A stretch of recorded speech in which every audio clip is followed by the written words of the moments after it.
그런 사람들이 있어요. 남들이 하는 건 무조건 하기 싫은 거, 나만의 특별한 것들만 갖고 싶은 사람들.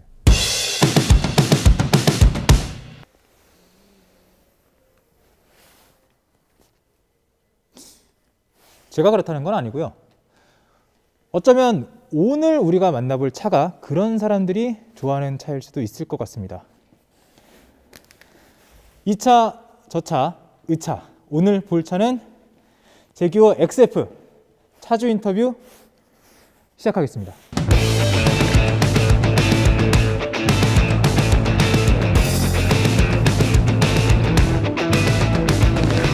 안녕하세요. 안녕하세요. 반갑습니다. 네, 자기소개 간단하게 부탁드립니다. 저는 김포 풍무동 살고 있는 홍준호라고 합니다. 네, 홍준호 선생님. 일단 차 출발하면서 자동차 이야기 시작하겠습니다. 네. 차 소개 부탁드립니다. 제 차는 제규어 XF 14년식이고요. 배기량은 2000cc 정도 되고 가솔린으로 기능성이라든지 뭐 잡다한 옵션은 적지만 주행감이 좋아서 선택해서 타고 있습니다. 얼마 주고 구매하셨는지? 신차 기준은 1년 정도 된 중고차로 매입을 했는데요. 약 5천만 원 미만으로 매입을 했고요. 7년 정도 된 것 같아요. 그러면 현재 그 기름값과 보험비 이런 걸로 달달이 얼마 정도 나가는지? 제가 그런 거 신경을 잘 안 쓰는 타입이긴 한데. 그러실 수도 있죠. 네. 그러면 이 차를 7년 정도 타셨으면 이 차의 장점?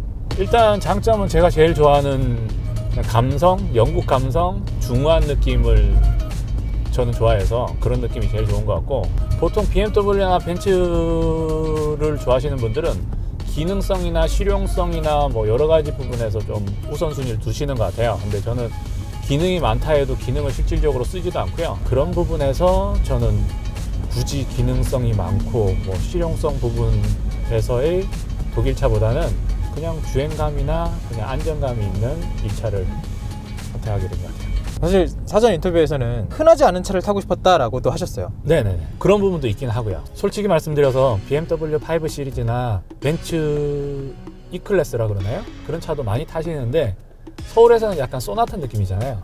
그런가요? 네, 소나타 뭐라 그래야 되나? 차는 너무 좋은데 기본적으로 좋아서 너무 흔한 느낌? 약간 너무 평범한 느낌이라서.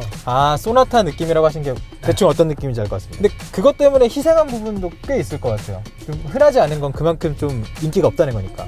그렇긴 하죠. 일단 브레이크 디스크도 지금 갈아야 되는데 못 갈고 있는데 브레이크 디스크를 정품으로 갈게 되면 제가 알고 있기로는 한 300만 원 정도 들어가는 걸로 알고 있거든요. 그러니까 그런 부품에 대한 추가 비용이라든지 경제성이 좀 떨어지는 부분이 크죠. 방금 말씀하신 이제 감성 그런 거 말고 바로 이제 경제성 얘기가 나오니까 단점으로 넘어가 버린 것 같은데 혹시 더 할 장점은 없을까요? 일단 외관 자체가 날렵하다라는 느낌보다는 좀 묵직하고 신사적인 감성이 좀 묻어나오는 그런 디자인이라고 저는 느껴지거든요. 에어컨 같은 경우에 가동되지 않을 때 송풍구 자체가 닫혀 있거든요. 그래서 전체적으로 보시면 어수선하지 않고 편안한 느낌이 나요. 그러네요. 차를 tas는데 이렇다 할 구멍이 안 보이네요. 저는 그런 디자인이 마음에 드는 것 같아요. 잡다하게 화려한 느낌을 내려고 하는 부분이 오히려 더 안 이쁜 느낌을 저는 받아서. 지금 에어컨 송풍구가 닫혀 있는 건데 이 시동을 켜면 나오는 건가요? 네, 당연히. 한번 보여드릴까요? 이게 굳이 이렇게 열려 있는 상태로 놔두는 차들이 대부분인데 이거는 닫아주네요. 네, 그렇죠. 이 부분 자체가 큰 것 같지는 않아도 보시면 여기 송풍구 자체가 없다라는 것만으로 뭔가 안정감이 느껴지는 디자인이 있는 것 같아요. 거기에다가 지금 기어 있는 부분이라든지 전체적으로 보시면 우드 느낌으로 해서 중후한 신사 느낌이 나는 거죠. 변속 다이얼 같은 경우도 제일 마음에 드는데 실질적으로 이게 별거 아닌 것 같지만 변속하거나 이런 경우에 손이 움직여야 되잖아요. 근데 여기는 손가락만 까딱해도 가볍게 움직이거든요. 그래서 이 부분이 쓰다 보면 다른 차를 탈 때 변속기가 불편하구나 느낌이 들 정도로 되게 편한 것 같아요. 저기 앞에 세워서 잠깐 차를 멈춰 볼까요? 제가 알기로는 이 차에 시동을 끄면 그 변속 다이얼이 내려가는 걸로 알고 있거든요. 네, 한번 보여드릴게요. 방금 파킹에 안 놓고 껐는데 그래서 변속이 자동으로 파킹으로 바뀌면서 아래로 들어가는 모양이었죠. 가시죠 이제 다시. 또 생각나시는 장점 있을까요? 실질적으로 차를 만든 전체적인 구조학적인 부분이 좀 편하게 돼 있어서 그 전에 제가 탔던 국산차를 탔던 느낌보다는 다리가 편하다라든지 공간 자체가 살짝 편한 느낌이 있어요. 어떤 것들을 타보셨는데요? 바로 그전 차량은 제네시스 쿠페를 타봤고요. 뭐 그전에는 뭐 소나타라든지 뭐 그레인저라든지 일반적인 차량 많이 타봤는데 그 미묘한 차이에서 오는 그 공간감이라든지 느낌이 확실히 그 차이가 좀 큰 것 같아요. 단점으로 넘어가 보겠습니다. 네. 이 차의 단점은 어떤 것들이 있을까요?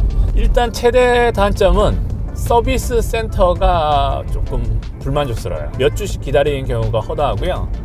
그리고 점검을 받잖아요. 그 자리에서 수리를 바로 해주지도 않고요. 그 부분도 또 몇 주를 기다려서 수리를 해야 된다라든지 그런 부분이 있고, 실제 지금 제가 운전석 쪽에 도어락 부분이 고장이 나 있거든요. 이 부분이 밖에서 닫히면 되는데 열림이 안 되고 있어요. 그래서 수리를 받으려고 AS센터에 신청을 했더니 이 부분 점검 받는데 3주가 걸렸고 이것도 몇 주씩 기다려야 되니까 그 부분은 굉장히 불편한 부분인 것 같긴 해요. 특히 외제차 중에서도 제규어의 그런 서비스 오래 걸리는 건 네. 얘기가 많았던 거니까요. 네네.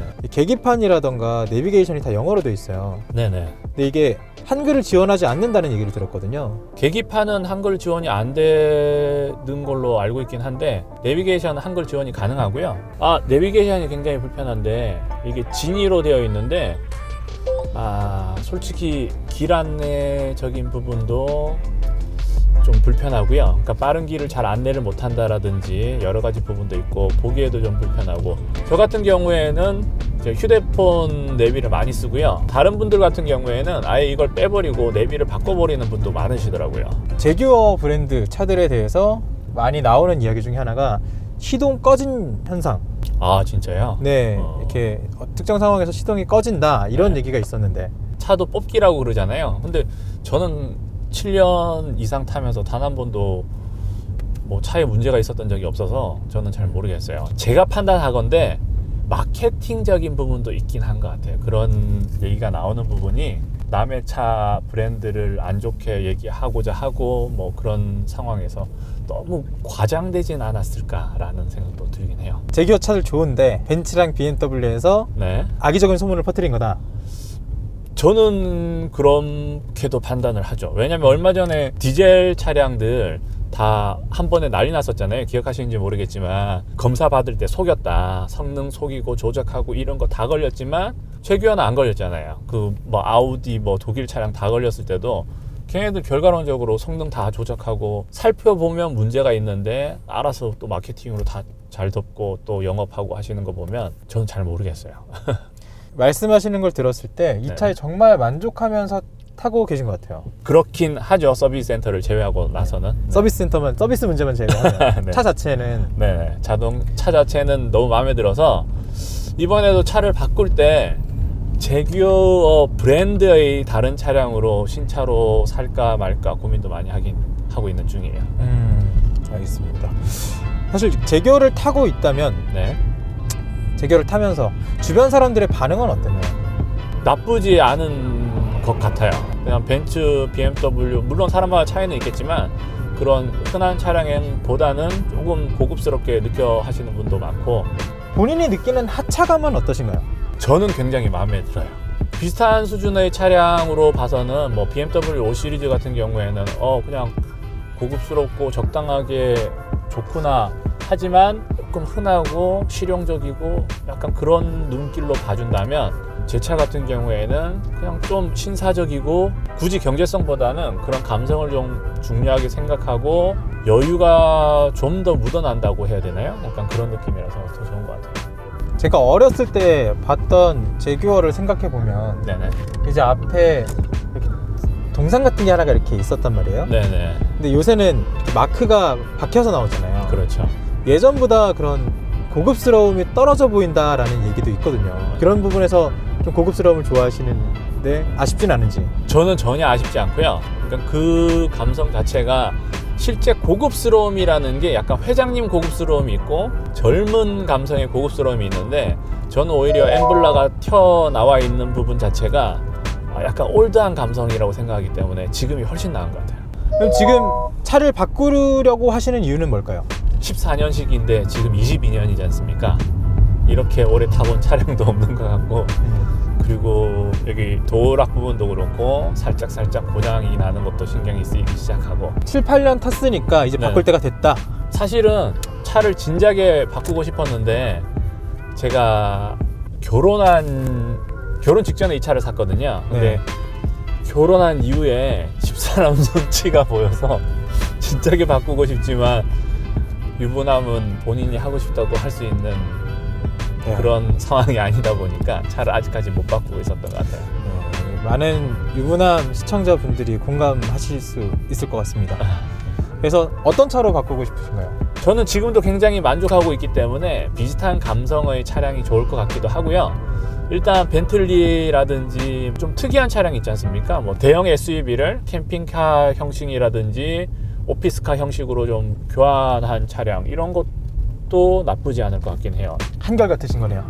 남들이 타지 않는 차. 네, 그런 건 있는 것 같아요. 다음 차를 탄다고 해도 비슷한 감성이었으면 좋겠고 흔하지 않았으면 좋겠다. 네, 비슷한 하셨는데 가격대는 상관이 없나요?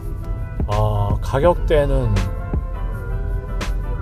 솔직히 아직까지도 고민되는 게 1억이 좀 넘어가도 질러보고 싶다라는 생각을 하면서도 과연 훗날 어떻게 될지 모르는데 라는 고민도 좀 들기도 하고 약간 그런 상황이 있는 것 같아요.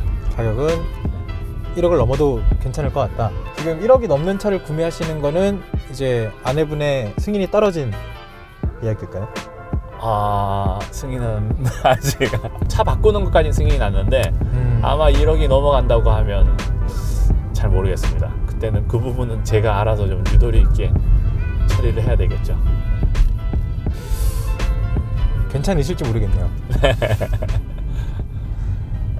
알겠습니다. 그러면 차에 뭐 이런 옵션이나 이런 건 꼭 있었으면 좋겠다 하는 게 있을까요?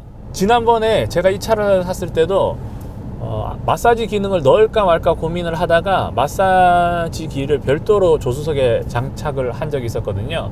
근데 마사지기 기능을 시트에 장착하는 것도 나쁘지 않을 것 같아요. 지금 이 차에는 없는 상태고요? 네, 지금 없는 상태인데 저 자동차 관련된 컨텐츠 하면서 마사지 기능이 있었으면 좋겠다는 분은 처음 봤습니다. 그런가요? 네, 다들 뭔가 자율주행이라던가 아니면 첨단 기술을 얘기하셨었는데 굉장히 쉽지 않은 차 선정이 될 것 같은 생각이 드네요.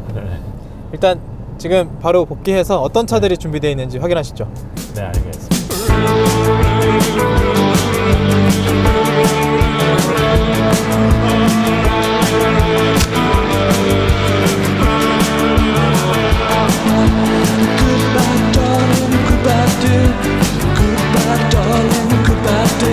I loved you once and I love you again, but it's over now.